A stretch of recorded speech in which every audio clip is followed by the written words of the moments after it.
بسم الله والصلاة والسلام على رسول الله.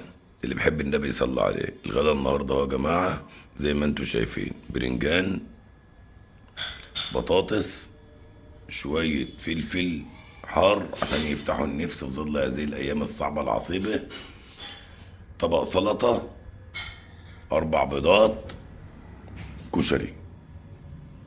كشري حباية وحباية زي ما انتوا عارفين، عشان الناس اللي بتقول رئيس جمهورية الفراخ بتغدى فراخ، ادي احنا بنتغدى زينا زي الناس. المفاجأة بقى الكبيرة: ال4 بيضات دول ب20 جنيه. دي المفاجأة الكبيرة. وطبعا مسلوقين على البوتاجاز في أنبوبة غاز ب100 جنيه.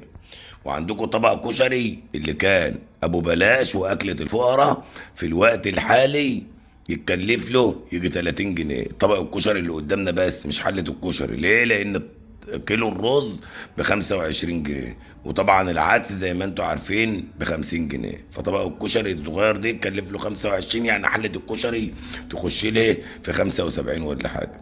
المفاجأة الأكبر وأكبر إن إحنا في الوقت الحالي استغنينا عن الزيت وبنشوي ال ال ال البرنجان.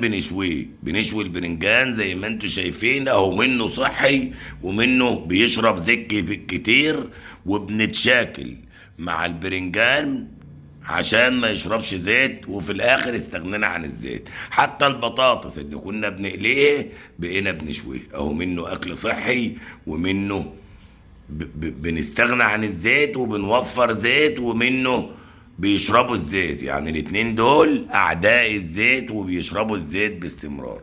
فعشان نعرف المتابعين ان رئيس جمهورية الفراخ برضه بيعاني من ارتفاع اسعار الفراخ، وبيعاني من ارتفاع اسعار الخضار والبيض كمان. زي ما انتوا شايفين اهو، ده الغدا بتاعنا، بناكل زينا زي كل الناس.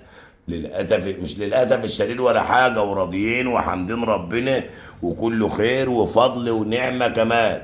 بس بنعرف الناس ان الارتفاع على كل الناس، وان كل الناس بتعاني من ارتفاع الاسعار، وان ارتفاع الاسعار في الوقت الحالي يعتبر انهيار للجنيه المصري امام الدولار. لكن ارتفاع اسعار هتلاقي معظم المنتجات زادت عشان الفرق الجنيه من فرق الدولار. يعني لو بصينا للفراخ هتلاقي تكلفة الفراخ من 3 4 شهور كانت 30 35، في الوقت الحالي تكلفتها وصلت ل55 و60. اللحوم الحمراء بسبب الأعلاف والأسماك كمان التلاتة، سواء فراخ أو لحوم حمراء أو أسماك، التلاتة بسبب الأعلاف زادوا. فالمنتجات كمان زادت، عشان كده الفراخ وصلت ل70 و65، ووصلت كمان ل80 بسبب الاحتكار. وكذلك بدأت من الأعلاف، من احتكار أسعار الأعلاف، ثم أسعار المنتجات، ثم أسعار البني آدمين زي ما احنا شايفين.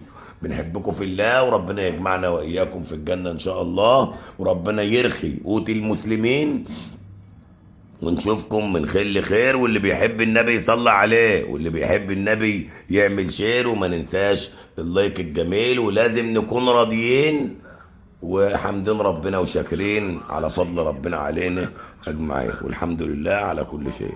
نبدأ ونسمي وناكل على طول ورضا، وحتى لو عيش زي الفل وزي الياسمين.